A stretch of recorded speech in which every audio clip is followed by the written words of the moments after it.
Chaque jour, Charles et Carole vous présentent la leçon de l'école du sabbat.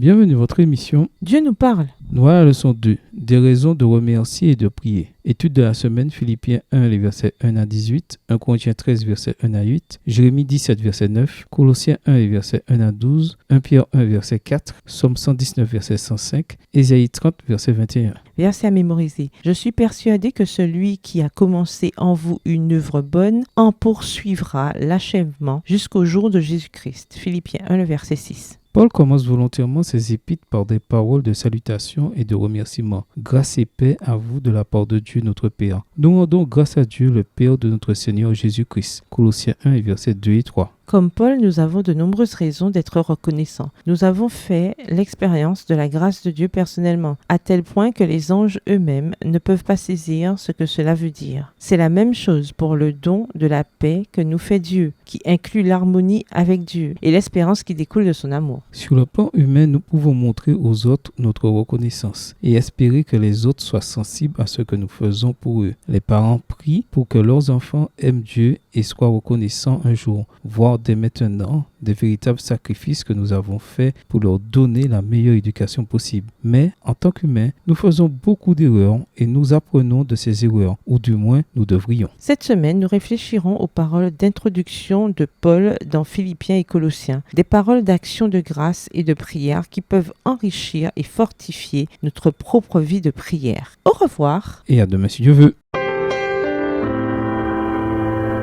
Dieu nous parle. Chaque jour, Charles et Carole vous présentent la leçon de l'école du sabbat.